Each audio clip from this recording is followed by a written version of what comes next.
مشرکین کہتے ہیں فرشتے اللہ کی بیٹیاں ہیں۔ دنیا کے اندر کثرت ان لوگوں کی ہے جو اللہ کے نافرمان ہیں، فسق و فجور میں مبتلا ہیں، اطاعت و فرما برداری والے کم ہیں۔ قرآن کی آیت سے پتہ چلتا ہے وَإِن تُطِعْ أَكْثَرَ مَن فِي الْأَرْضِ يُضِلُّوكَ عَن سَبِيلِ اللَّهِ، اگر آپ ان لوگوں کی بات مان لیں جو زمین پر کثرت سے ہیں، پھر تم تو سیدھے راستے سے ہٹ جاؤ گے، بھٹک جاؤ گے۔ تو زمین کے اوپر نافرمانوں کی تعداد زیادہ ہے، لیکن نبی پاک صلی اللہ علیہ وسلم فرما رہے ہیں اللہ ان کی طرف سے پہنچنے والی تکلیف پر صبر کرتے ہیں، اس کے باوجود انسانوں کو عافیت نصیب فرماتے ہیں، انہیں رزق عطا فرما رہے ہیں۔ تو انسان کو بھی دنیا کے اندر زندگی گزارنے کے جو اصول بتائے، خاندان میں رہنے کے جو اصول بتائے، جو ہدایات دی گئیں، ان میں پہلی ہدایت یہ تھی کہ صبر اور برداشت کے ساتھ وقت گزارے، تو خاندان ٹوٹنے سے بچ جاتا ہے، آپس میں تعلق اور محبت کا رشتہ برقرار رہتا ہے۔ اور دوسرا عمل جو آپ صلی اللہ علیہ وسلم کی سیرت طیبہ سے امت مسلمہ کو ملتا ہے، وہ یہ ہے کہ تم کسی کی طرف سے تکلیف پہنچنے پر صبر کرو، اور فرمایا معاف کر دو اور درگزر کر دو۔ یہ دوسرا حل ہے۔ اگر معاف کرنے والا اور درگزر کرنے کا جذبہ انسان میں نہ ہو تو انسان کے لیے دنیا کے اندر لوگوں سے تعلقات رکھنا مشکل ہو جائے گا، کیونکہ انسانوں کی طرف سے جب تکلیف پہنچتی ہے، انسان کو حکم ہے کہ اس پہ صبر کرے۔ صبر تو اس نے کر لیا، اب اس کے سامنے دو راستے ہیں۔ صبر کرنے کے بعد دو راستے ہیں۔ ایک راستہ یہ ہے کہ اس سے انتقام لے لے۔ کس صورت میں؟ اللہ کے سپرد معاملہ کر دے، معاف نہیں کرتا میں، اللہ اسے پوچھے گا۔ تو اللہ کا قانون یہ ہے کہ جب تک جس کو تم نے تکلیف پہنچائی ہے، جس کا نقصان کیا ہے، جس کا حق دبایا ہے، وہ معاف نہیں کرتا، وہ معاف نہیں ہو سکتا۔ قیامت کے دن اس سے بدلہ لیا جائے گا، اسے دینا پڑے گا۔ اس نے تو دنیا میں صبر کر لیا، صبر کرنے کے بعد دو راستے تھے، معاملہ اللہ کے سپرد کر دیا، معاف نہیں کیا۔ تو قانون یہ ہے کہ صاحب حق جب تک معاف نہیں کرتا، معاف نہیں ہو سکتا، وہ آخرت میں اس کا بدلہ دینا پڑے گا، انتقام لیا جائے گا۔ اس نے تو صبر کر لیا اللہ کے حکم پر عمل کرتے ہوئے، مجھے اس نے تکلیف پہنچائی ہے، میرے اوپر یہ حکم ہے کہ میں صبر کروں گا۔ اب اس نے اسے دنیا میں معاف کیا یا نہیں کیا؟ اگر معاف نہیں کیا تو آخرت میں اس کا بدلہ اس سے لیا جائے گا، یہ قانون ہے۔ اور آخرت کا جو قانون ہے وہ دنیا کے قانون سے بہت سخت ہے۔ بہت سارے لوگ آخرت کے قوانین کو دنیا کے قوانین پر قیاس کرتے ہیں، آخرت کی سزا کو دنیا کی سزا پر قیاس کرتے ہیں، ایسا نہیں ہے۔ آخرت کا معاملہ بہت سخت ہے، اس لیے بڑے بڑے اللہ والے اپنے معاملات دنیا کے اندر ہی صاف کر کے جاتے تھے کہ آخرت میں ہم اس کا بدلہ نہیں دے سکتے۔ کیوں؟ آخرت میں نیکیاں لی جائیں گی، نیکیاں لی جائیں گی۔ فرمایا ایک شخص پہاڑوں کے برابر نیکیاں لے کر آئے گا، ساری نیکیاں اہل حق میں تقسیم کر دی جائیں گی۔ کسی کا کیا نقصان کیا، کسی کا کیا نقصان کیا، کسی کو کیا تکلیف پہنچائی، کسی کا کیا حق دبایا، وہ آ جائیں گے، اور یہ پہاڑ کے برابر نیکیاں لانے والا خالی ہو جائے گا۔ تو قانون یہ ہے کہ صبر کرنے کے بعد اس کا معاملہ اللہ کے سپرد کر دو۔ لیکن اس سے اعلیٰ جو بات ہمیں قرآن بتاتا ہے اور نبی پاک صلی اللہ علیہ وسلم کی خوبصورت زندگی اور سیرت بتاتی ہے، وہ کیا ہے؟ قرآن بار بار کہتا ہے اللہ بھی یہی چاہتے ہیں، اللہ بھی یہی چاہتے ہیں، کیا؟ کہ تم ایسے کرو، صبر کرنے کے بعد میرے بندوں کو معاف کر دو۔ ایک اور کام کر لو، اتنا بڑا تم نے کام کیا ہے، صبر کرنا کوئی آسان تھوڑی ہے۔ کوئی بندہ گالی نکالا ہی کہے خاموش، آسان کام ہے؟ اس کا کسی نے حق دبا دیا، خاموش، نقصان کر دیا، خاموش، صبر، آسان کام نہیں ہے، بہت بڑا کام ہے صبر کرنا، بہت بڑا کام ہے۔ اس لیے حساب اللہ اجر بھی تو بغیر حساب کے دے گا، کیونکہ اللہ کو بھی پتہ ہے کہ صبر کرنے کی عبادت، صبر کرنے کا عمل، صبر کرنے کا حکم کتنا مشکل ہے۔ اس حساب سے اللہ نے انعام کا وعدہ کیا ہے، جتنا مشکل کام اتنا انعام بھی بڑا ہے۔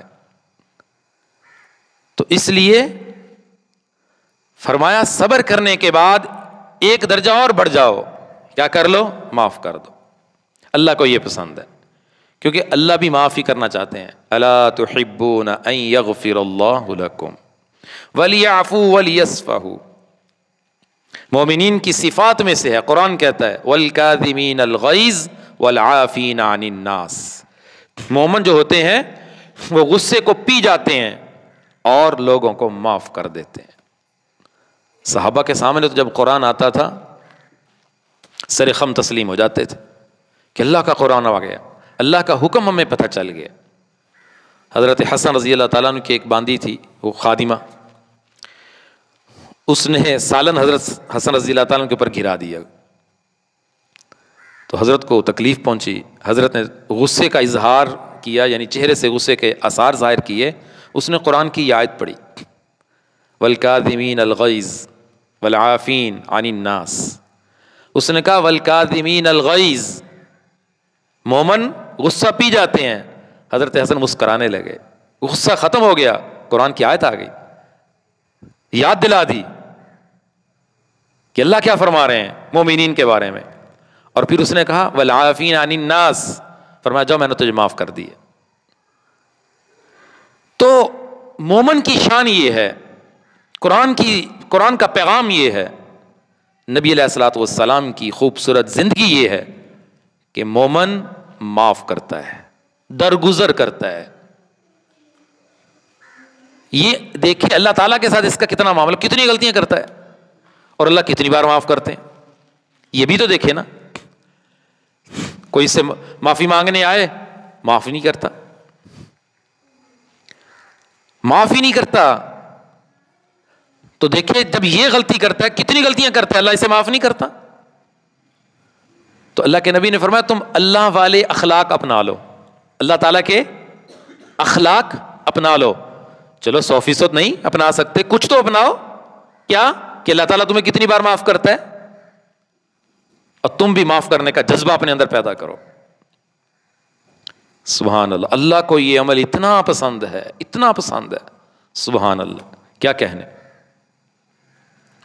قانون یہی میں نے عرض کیا کہ جب تک کسی کی طرف سے تکلیف پہنچی وہ معاف نہیں کرتا، معاف نہیں ہوگا۔ لیکن اعلیٰ درجہ کیا ہے؟ معاف کر دیا جائے۔ اس لیے اب یہ مطلب نہیں کہ اللہ صبر کا حکم دے رہے اور معاف کرنے کا حکم دے رہے ہیں، اور ایک بندہ سمجھے اللہ کی طرف سے حکم ہے صبر کرنے کا اور معاف کرنے کا، چلو میں لوگوں کو تکلیفیں پہنچاؤں۔ ایسا نہیں ہے، قانون دونوں طرف موجود ہے۔ ایک طرف قانون یہ ہے کہ تکلیف نہیں دینی کسی کو، المسلم من سلم المسلمون من لسانی و یدی، حقیقی مسلمان وہ ہے جس کی زبان سے، جس کے ہاتھ سے دوسرے مسلمان محفوظ رہیں، یعنی اس کی زبان اور ہاتھ سے مسلمان کو تکلیف نہ پہنچے۔ دو چیزوں کو خاص اس لیے کیا کہ عمومی طور پہ تکلیف ان دو چیزوں سے پہنچائی جاتی ہے، مقصد یہ ہے کہ کسی عمل سے تکلیف نہ پہنچے۔ ایک طرف یہ اسلام کا خوبصورت عمل ہے، پیغام ہے، اور دوسری طرف یہ پیغام ہے کہ اگر تکلیف کسی کے اوپر پہنچ جائے، کسی کو تکلیف آ جائے، وہ صبر کرے۔ دونوں طرف ہدایات موجود ہیں، تکلیف پہنچانی نہیں ہے۔ اگر تکلیف پہنچاؤ گے، معاف نہ کیا تو آخرت میں بدلہ دینا پڑے گا۔ امام ابو یوسف رحمۃ اللہ علیہ بہت بڑے عالم تھے اور اپنے زمانے کے اسلامی حکومت کے چیف جسٹس سے، قاضی القضاء کا عہدہ تھا ان کے پاس. ان کی فقاہت، یعنی فقیہ تھے، بہت بڑے عالم تھے، یہ تو مشہور ہے، لیکن وہ اللہ کے ولی بھی تھے. رات کو 200 رکعت نماز نفل پڑھا کرتے تھے. دن بھر لوگوں میں فیصلے کرتے اللہ کے قانون کے مطابق، اور رات کو اللہ کے سامنے کھڑے ہو جاتے. جب ان کی وفات کا وقت قریب آیا تو ان کے چہرے پہ تشویش محسوس کی. تو پوچھنے والوں نے پوچھا کہ آپ پریشان کیوں ہیں؟ کہنے لگے میں نے ایک عرصہ لوگوں کے درمیان فیصلے کیے اور مجھے اس بات کا تو یقین ہے کہ میں نے سارے معاملات کلیئر کیے، حق کے فیصلے کیے اور استغفار کیا، توبہ کی، معاملات صاف کیے ہیں، لیکن ایک بات میرے ذہن میں ہے، اس کے بارے میں ڈر رہا ہوں کہ کہیں اللہ تعالیٰ اس کے بارے میں نہ پوچھ لے. وہ بات کیا ہے؟ فرمانے لگے کہ قانون یہ ہے شریعت کا کہ جب تمہارے پاس دو شخص حاضر ہوں، ایک دعویٰ کرنے والا ہو اور ایک وہ شخص جس پر دعویٰ کیا گیا ہے، ایک مدعی ہے ایک مدعا علیہ ہے، تو انصاف یہ ہے کہ دونوں کو بٹھانے کی جگہ ایک طرح کی ہونی چاہیے. یہ نہیں کہ ایک کی جگہ ذرا اچھی ہو دوسرے کی ذرا ہلکی ہو، ایک کی اچھی چیئر ہو، کرسی ہو، دوسرے کی ذرا ہلکی ہو. دونوں کو بٹھانے کی جگہ جہاں پہ بیٹھ کے اسے ان کی بات سنی ہے برابر ہونی چاہیے. تو فرمانے لگے ایک مرتبہ مجھ سے ایسے ہوا کہ ایک مسلمان تھا ایک غیر مسلم تھا. میں نے مسلمان کے بیٹھنے کی جو جگہ اسے دی وہ ذرا اچھی تھی، اور غیر مسلم کو جہاں پہ بٹھایا وہ ذرا جگہ ہلکی تھی. فیصلہ میں نے ان کے درمیان انصاف کا کیا ہے، قانون کے مطابق کیا ہے، اللہ کی شریعت کے مطابق کیا ہے، لیکن جو بٹھانے کی جگہ میں فرق آ گیا اس بارے میں پریشان ہوں کہیں اللہ مجھ سے پوچھ نہ لے کہ تم نے فرق کیوں کیا تھا. میرا قانون تو یہ تھا کہ دونوں کو برابر کرنا ہے، بیٹھنے کی جگہ بھی برابر ہونی چاہیے. یہ وہ لوگ تھے جو اللہ سے اس قدر ڈرتے تھے، اللہ کی مخلوق کے معاملات میں اس قدر ڈرتے تھے کہ آخرت میں کہیں معاملات کے بارے میں پوچھنا ہو جائے. قانون یہ ہے، لیکن میں نے عرض کیا اعلیٰ درجہ کیا ہے؟ معاف کر دینا، درگزر کر دینا. اس پر جو اللہ کی رحمت اترے گی وہ آپ حیران ہو جائیں گے. آپ صلی اللہ علیہ وسلم کی سیرت طیبہ ہمارے لیے مشعل راہ ہے، ہمارے لیے بہترین نمونہ ہے. اللہ نے جو قرآن میں ہمیں پیغام دیا، رسول اللہ صلی اللہ علیہ وسلم نے اس پیغام کو اپنی عملی زندگی سے کر کے دکھایا. ایک طرف قرآن دیکھتے جاؤ اور دوسری طرف میرے نبی کی زندگی دیکھتے جاؤ. تمہیں قرآن میرے نبی کے ہر عمل میں نظر آئے گا، میرے نبی کی ہر سنت میں نظر آئے گا، میرے نبی کے ہر طریقے میں نظر آئے گا. کسی نے حضرت عائشہ سے پوچھا کہ آپ کے اخلاق کیسے تھے؟ حضرت عائشہ فرمانے لگی تو نے قرآن نہیں پڑھا؟ جو قرآن وہ میرے نبی کے اخلاق. آپ صلی اللہ علیہ وسلم کی زندگی کے کتنے واقعات درگزر کر رہے ہیں، معاف کر رہے ہیں، درگزر کر رہے ہیں، معاف کر رہے ہیں. طائف کا سفر کتنا مشکل ترین سفر کہ آپ دعوت دینے کے لیے گئے، انہوں نے نوجوانوں کو پیچھے لگا کر آپ پر پتھر برسائے. پتھر برسائے. آپ کیا پیغام دینے گئے؟ اللہ کو ایک مان لو، اللہ کی مان لو، اللہ کو مان لو، اللہ کی مان لو. یہ پیغام دینے گئے تھے. اور مجھے نبی مان لو، ایمان لے آؤ. آگے سے پتھر ملے، اتنے پتھر برسائے کہ اللہ کے نبی کے جسم سے خون نکلنا شروع ہوا. حضرت زید بن حارثہ آپ کے منہ بولے بیٹے تھے، وہ اٹھا کر آپ کو ایک باغ میں لے آئے. تو آسمان کے فرشتے حاضر ہو گئے کہ اگر آپ ہمیں حکم دیں. ہم پہاڑوں کے اوپر جو فرشتہ مقرر تھا اس نے کہا میں دو پہاڑوں کو آپس میں ملا دوں، یہ بستی ریزہ ریزہ ہو جائے گی، ختم ہو جائے گی. آپ حکم دیں کہ وقت کے نبی کو تکلیف پہنچائیے. اللہ اپنے نبی کی تکلیف کو کیسے برداشت کر سکتا ہے؟ اللہ نے قرآن میں فرمایا جو میرے نبی کے ساتھ مذاق اڑاتے ہیں، انا کفیناک المستہزئین، میں ان کے لیے خود کافی ہوں. تو اللہ کے نبی نے کیا فرمایا کہ نہیں ان کو میرا پتہ نہیں ہے. فرمایا یا اللہ اگر ان کو ہدایت، ان کے حق میں ہدایت نہیں، ان کی نسلوں کو ہدایت عطا فرما.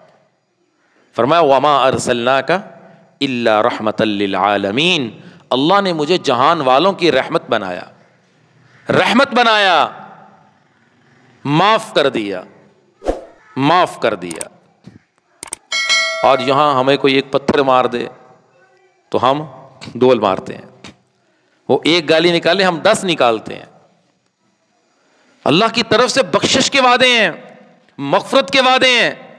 جو اللہ کی مخلوق سے محبت کرتا ہے، میں کئی بار یہ واقعہ بیان کر چکا ہوں کہ ایک شخص کا اپنی بیوی سے جھگڑا ہوا، طلاق تک نوبت آ گئی، طلاق دینے لگا لیکن رک گیا، اور یہ ذہن میں آیا کہ یہ اللہ کی بندی ہے، معاف کر دیا، فیصلہ مؤخر کر دیا، چھوڑ دیا. فرمایا اسی عمل کے اوپر اللہ نے اس کی بخشش کر دی، اللہ کی رحمت اتری کہ اس نے میرے بندی کے اوپر شفقت کا معاملہ کیا ہے. معاف کرنے کا جذبہ، درگزر کرنے کا جذبہ رسول اللہ صلی اللہ علیہ وسلم کی ہدایات میں بڑی خوبصورت ہدایت ہے، جس سے خاندان کے اختلاف ختم ہو جاتے ہیں، خاندان ٹوٹنے سے بچ جاتا ہے، خاندان میں تعلق رہتا ہے، بھائی بھائی رہے گا، بہن بہن رہے گی. اللہ نے رشتے بنائے، تم ختم کرنا چاہو ختم نہیں ہوں گے، لیکن رخ چینج ہو جائیں گے. تو اس زندگی کا کیا فائدہ کہ 50 60 70 سالہ زندگی، ساری زندگی بھائی سے ناراضگی، بہن سے ناراضگی، باپ سے ناراضگی، بیوی سے ناراضگی، بچوں سے ناراضگی. یہ کیا زندگی ہے؟ یہ تب ہوگا جب درگزر اور معاف کرنے کے جذبات ختم ہو جائیں گے. آپ صلی اللہ علیہ وسلم کی زندگی کا ہم نام تو لیتے ہیں، اپنے نبی کے تذکرے تو کرتے ہیں، صرف اللہ کے نبی تذکروں کے لیے نہیں، آپ تو خوبصورت زندگی دینے آئے ہیں کہ میری زندگی کو زندگی بناؤ، میری سیرت کو سیرت بناؤ. لقد کان لکم فی رسول اللہ اسوۃ حسنہ، معاف کرنے کا جذبہ پیدا کرو. ہمارے بزرگوں میں ایک اللہ والے تھے، حضرت میاں نور محمد جھنجانوی رحمۃ اللہ علیہ، حاجی امداد اللہ مہاجر مکی رحمۃ اللہ علیہ کے شیخ و مرشد تھے. اللہ پاک کا ذکر بہت کیا کرتے تھے، اللہ کے نام کے ذکر کا بڑا شوق تھا، ہر وقت زبان پہ اللہ کا نام جاری تھا. دکان پہ سودا لینے بھی جاتے اور ذکر میں مصروف، چیز بتا دیتے، جب پیسے لینے کا وقت آتا دکاندار کا تو اس کے پاس ان کے پاس ایک تھیلا ہوتا تھا، وہ آگے کر دیتے، کہتے خود ہی سے نکال لو جتنے آپ کے بنتے ہیں، تاکہ اس گفتگو میں وہ ذکر کم نہ ہو جائے. اتنی دیر ذکر کرتا رہوں، اگر کوئی تکلیف پہنچاتا، نقصان ہو جاتا، معاف کر دیتے. تو لکھا ہے کہ ایک مرتبہ بازار جا رہے تھے، ان کے ہاتھ میں وہ تھیلا تھا پیسوں، جس میں پیسے ہوتے تھے. ایک چور وہ چھین کر بھاگ گیا، تو حضرت نے پیچھے مڑ کے نہیں دیکھا کہ کون لے گیا، حضرت ذکر میں مصروف رہے اور چلتے رہے، اور اللہ کی طرف متوجہ ہوئے، کہنے لگے اے اللہ میں نے اسے معاف کر دیا، پیسے اس کے لیے حلال کر دیے، اور میں نے پیسے اس کو گفٹ اور ہدیہ کر دیے، میری طرف سے معاف ہیں. بس پھر ذکر کرنے لگے. فرماتے تھے کہ جب الجھ جاؤں گا کتنا ٹائم ضائع ہو جائے گا، اللہ کا ذکر چھوٹ جائے گا، کتنا ٹائم لگے گا اس سے الجھنے میں، تلاش کرنے میں، بھاگنے میں. تو چور جب پیسے لے کے اپنے گھر پہنچنے لگا، اس کا اپنا گھر ہی نہیں مل رہا، گلیوں پہ گلیاں بدلتا جا رہا ہے، گھر کی گلی کا جو راستہ تھا وہ بھول گیا. کئی گھنٹے گزر گئے، اسے اپنا گھر نہیں مل رہا. جب کوئی اللہ سے محبت کرتا ہے پھر اللہ بھی اس سے محبت کرتے ہیں. اگر اس کو کوئی تکلیف پہنچتی ہے پھر اللہ کی طرف سے بھی بدلہ لیا جاتا ہے. من عاد لی ولیا فقد آذنتہ بالحرب، جو میرے کسی ولی سے دشمنی کرتا ہے اللہ کا اس کے خلاف اعلان جنگ ہے. اللہ سے محبت کوئی کرے، اللہ اس سے محبت نہ کرے، ایسا ہو نہیں سکتا. کبھی ایسا نہیں ہوا کہ اللہ کی محبت میں کوئی نکلا ہو اور اللہ کی محبت اس سے نہ ملی ہو، ایسا نہیں ہو سکتا. تو وہ 3-4 گھنٹے کے بعد واپس حضرت کے دروازے پہ آیا اور آ کر کہنے لگا، دستک دی، حضرت باہر تشریف لائے، یہ تھیلا پیسوں کا آپ واپس لے لیں. حضرت نے فرمایا میرا تو ہے نہیں، آپ اس کے مالک ہیں، چونکہ میں تو ہدیہ کر چکا ہوں.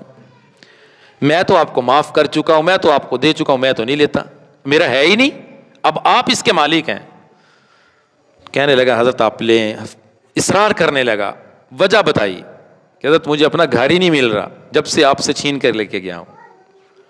حضرت نے فرمایا چلو میں دعا کرتا ہوں, آپ کو آپ کا گھر مل جائے گا. حضرت نے دعا فرمائی, اس کو اس کا گھر مل گیا. یہ جذبات کب ہوتے ہیں؟ جب دل پہ محنت ہو, جب دل میں اللہ کی محبت کی شمع ہو, پھر اللہ کی مخلوق سے محبت ہوتی ہے. تو اس لیے خاندانی اختلافات کو ختم کرنے کا دوسرا حل معاف کرنا اور درگزر کرنا. سابقہ بیان میں نے عرض کیا تھا, پہلا حل یہ ہے صبر اور برداشت کرنا. آپ کا جس محکمے سے تعلق ہے, جس شعبے سے تعلق ہے, ہر شعبے والا, ہر محکمے والا عزم کرے کہ انشاءاللہ صبر و برداشت کروں گا. ایک افسر ہے, اس کے نیچے کتنے لوگ کام کر رہے ہیں, ایک مالک ہے فیکٹری, اس کے نیچے کتنے لوگ کام کر رہے ہیں, ایک گھر کا سربراہ, کتنے بچے بیوی اس کے متحت ہیں. صبر و برداشت کے دامن کو نہیں چھوڑوں گا. دیکھو کیسی خوبصورت زندگی چلتی ہے. یہ بات ذہن میں بٹھائیں. پچھلی مرتبہ میں نے تفصیل سے اس بات کو عرض کیا تھا کہ ہر انسان دوسرے کی طبیعت کے مطابق نہیں ہو سکتا, ہر بندے کا مزاج مختلف ہے.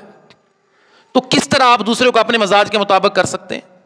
آپ کو جو پسند ہے دوسرے کو پسند نہیں ہے. میاں بیوی کی اکٹھی زندگی گزرتی ہے, بعض مرتبہ ان کے مزاج میں اختلاف ہو جاتا ہے.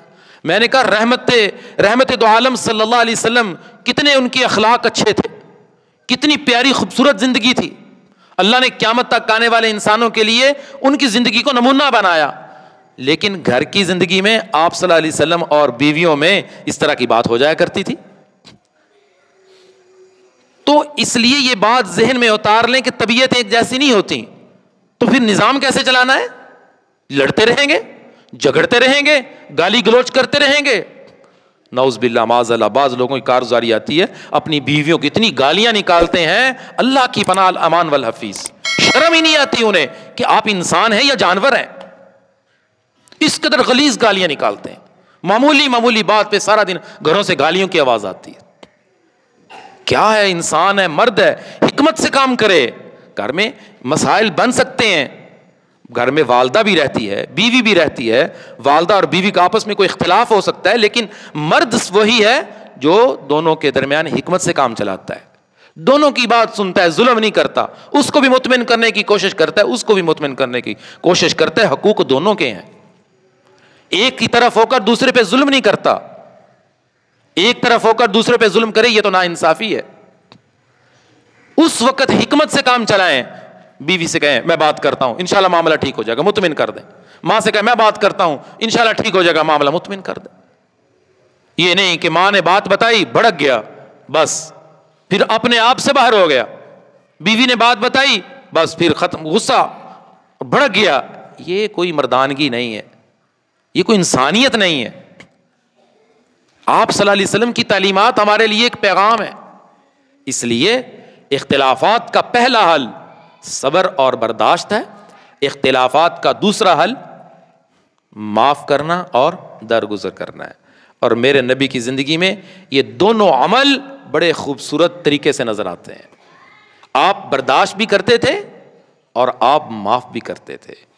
کتنے بڑے بڑے لوگوں کو جنہوں نے تکلیفیں پہنچائی آپ نے معاف کر کے دکھایا. واقعات سیرت کی کتابیں پڑھی ہیں.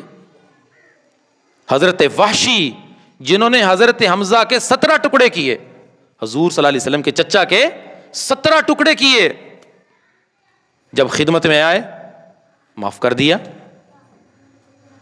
اور یہ فرمایا کہ وحشی میرے سامنے نہ بیٹھا کر, تجھے دیکھ کر مجھے میرا چچا یاد آ جاتا ہے, سائڈ پہ بیٹھا کر. یہ جذبات اپنے اندر پیدا کریں تو انشاءاللہ خاندان اور یہ معاشرہ محبت کا گہوارہ بن جائے گا. کسی سے رشتہ نہیں ٹوٹے گا, تعلق رہے گا, خوبصورت زندگی گزارو گے, دنیا سے جاؤ گے کہ اللہ کی مخلوق تمہاری تعریفیں کرے گی. بندہ بڑا اچھا تھا, بندہ بڑا اچھا تھا, لوگ دعائیں کریں گے, خاندان والے تعریف کریں گے, اور اللہ مخلوق کی تعریف پر بندے کی بخشش کا فیصلہ فرما دیتے ہیں. حدیث میں آتا ہے مخلوق کی تعریف پر. کب؟ جب یہ چیزیں پیدا ہوگی انسان کی زندگی میں. جس طرح نماز عبادت ہے، تہجد عبادت ہے، تسبیح عبادت ہے، سبحان اللہ کہنا عبادت ہے، صبر کرنا بھی عبادت ہے، برداشت کرنا بھی عبادت ہے، معاف کرنا بھی عبادت ہے، درگزر کرنا بھی عبادت ہے۔ کب؟ جب ہم اس کو عبادت سمجھیں گے۔ فرمایا صبر کرنے والا بعض مرتبہ تہجد پڑھنے والوں سے آگے بڑھ جاتا ہے، اللہ کا اتنا اسے قرب نصیب ہو جاتا ہے۔